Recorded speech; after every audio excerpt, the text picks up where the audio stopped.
Hello everyone, welcome back to our channel and in this video we are discuss about Indian women's contribute in science यानी कि जो India की women's हैं उन्होंने जो science में कंट्रीब्यूट किया है आज हम उसके बारे में डिस्कस करेंगे। कुछ हमारी लेडीज़ हैं इंडिया की जिन्होंने साइंस फील्ड में क्या किया है, वर्क किया है, तो उसके बारे में आज हम डिस्कस करेंगे। तो first of all we are discuss about Kalpana Chawla. तो हम सबसे पहले किसके बारे में डिस्कस करेंगे? कल्पना चावला के बारे में।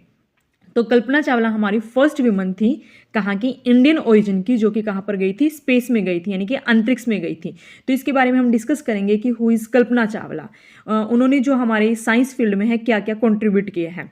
तो कल्पना चावला एक क्या थी? Kalpana Chawla Kalpana Chawla she was an American astronaut. वो क्या थी? एक अमेरिकन एस्ट्रोनॉट थी और साथ में एरोस्पेस इंजीनियर थी। और जो कल्पना चावला थी वो क्या थी? उनकी जो पहली उड़ान थी जो वो स्पेस में गए थे on the space shuttle Columbia in 1997, यानी कि सबसे पहले जो उनका मिशन था वो कब?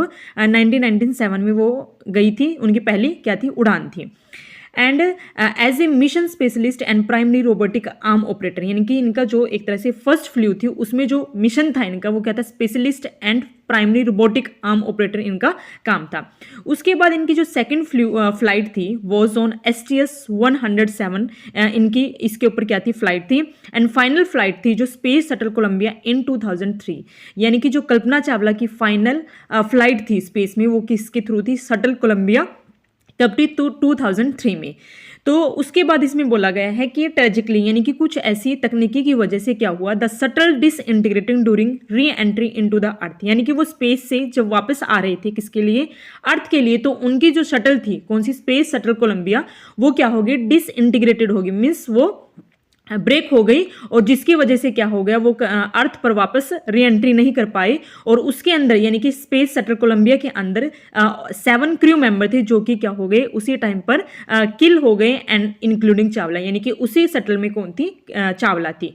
तो 2003 में जो कल्पना चावला थी उनकी क्या हो गई? डेथ हो गई। अगर उनकी जर्नी की बात की जाए तो वो शी बिलोंग हरियाणा, वो हरियाणा की रहने वाली थी। एंड इंडिया टू नासा उनकी एक तरह से जर्नी थी, यानी कि इंडिया की रहने वाली थी और उन्होंने जो काम किया वो कहाँ पर किया? नासा एस्ट्रोनॉट में। इन द यूनाइटेड स्टेट, जो कि कहाँ पर है? USA में। Is widely regarded as an inspiration, तो वो हमारे लिए गर्ल्स के लिए क्या है? एक तरह की इंस्पायरेशन है। एंड इसके अंदर बताया गया है जो हमारा ये आर्टिकल था कि एक तरह से जो हमारी कल्पना चावला थी एंड एरोस्पेस इंजीनियर थी who journey from Haryana to NASA, जिन्होंने एक तरह से जर्नी तय की कहाँ से? हरियाणा से NASA. Inspired million of girls to dream beyond gravity, जो कि एक तरह से कई सारी लड़कियों का क्या है? ड्रीम है कहाँ पर जाना? स्पेस में। तो उसमें से ही हमारे लिए जो एक इंस्पायर है, हमारे लिए इंस्पिरेशन है, कौन? कल्पना चावला। सेकंड जो वीमन हम डिस्कस करेंगे वो है डॉक्टर टेसी थॉमस, यानी कि इन्होंने जो वर्क किया है वो कहाँ पर? डिफेंस साइंस में। डिफेंस साइंस का मतलब जो कि हमारे हम मिसाइल्स वगैरह बनाते हैं, हम जो एक तरह से ये जो भी हम अपने डिफेंस के लिए काम करते हैं, तो उसमें जो योगदान दिया है वो किसने? डॉक्टर टेसी थॉमस ने। तो इनको जाना जाता है मिसाइल वीमन ऑफ इंडिया, यानी कि क्वेश्चन बन सकता है कि मिसाइल वीमन ऑफ इंडिया कौन? तो वो है doctor Tessy Thomas. She is the first women scientist to head a missile project in DRDO, यानी कि DRDO में जो मिसाइल प्रोजेक्ट था उनको हेड करने वाली जो फर्स्ट वीमन थी वो कौन थी? Doctor Tessy Thomas. तो इट इज़ अ सिंबल, यानी कि जो हमारी डॉक्टर टेसी है वो एक तरह का सिंबल है किसका? लीडरशिप का, अप्रिसिएशन का, साइंटिफिक एक्सीलेंस का एंड डिफेंस टेक्नोलॉजी का। तो इन्होंने अपना यहाँ पर कहाँ पर डिफेंस साइंस में एक तरह से योगदान दिया है कि इन्होंने? डॉक्टर टेसी थॉमस में। And now we are discuss about third lady whose name was doctor Asima Chatterjee. Asima Chatterjee ने क्या था? अपना जो योगदान दिया वो कहाँ पर? ऑर्गेनिक केमिस्ट्री में उन्होंने अपना क्या दिया है? योगदान दिया। तो इसके बारे में हम डिस्कस करेंगे इन्होंने कहाँ कहाँ पर एक तरह से वर्क किया है।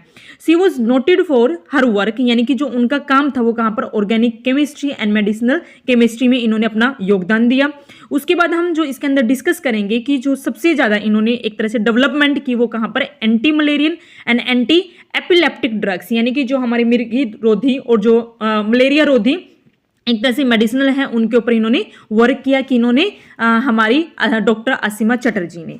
उसके बाद ये हमारी क्या थी? फर्स्ट वुमन थी, इंडियन फर्स्ट वुमन थी जिन्होंने एक तरह से डॉक्टरेट एक तरह से प्राप्त की, उपाधि प्राप्त की science from an Indian university, यानी कि first woman to earn a doctorate जिन्होंने एक तरह से उपाधि प्राप्त की किसकी? साइंस की, from an Indian university, Indian university से।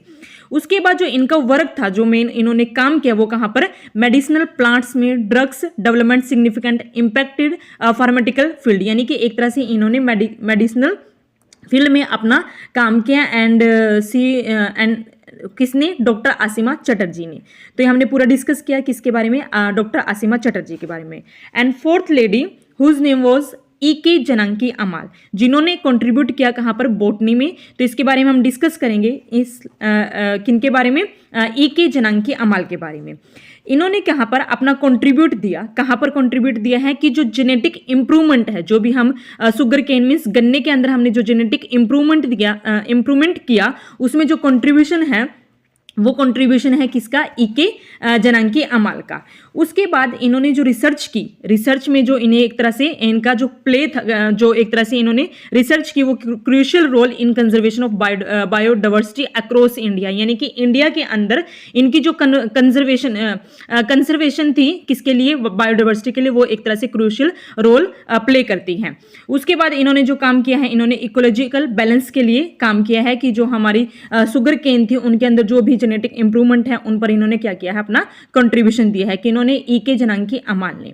तो हमने इसके बारे में डिस्कस किया। उसके बाद जो हमारी फिफ्थ लेडी है जिन्होंने अपना कंट्रीब्यूट किया है किसमें, साइंस फील्ड में, तो वो कौन है, डॉक्टर सौम्या स्वामीनाथन। तो इसके बारे में हम डिस्कस करेंगे। जो हमारी डॉक्टर सौम्या स्वामीनाथन है, उन्होंने सर्व किया, यानी कि एक तरह से अपनी जो कंट्री को सर्व किया, वो एज ए किसमें, the chief scientist at world, यानी कि WHO means World Health Organization में एज ए चीफ साइंटिस्ट उन्होंने वर्क किया। कब से, फ्रॉम 2019 टू 2022 तक, यानी कि WHO में एज ए चीफ साइंटिस्ट उन्होंने वहां पर काम किया।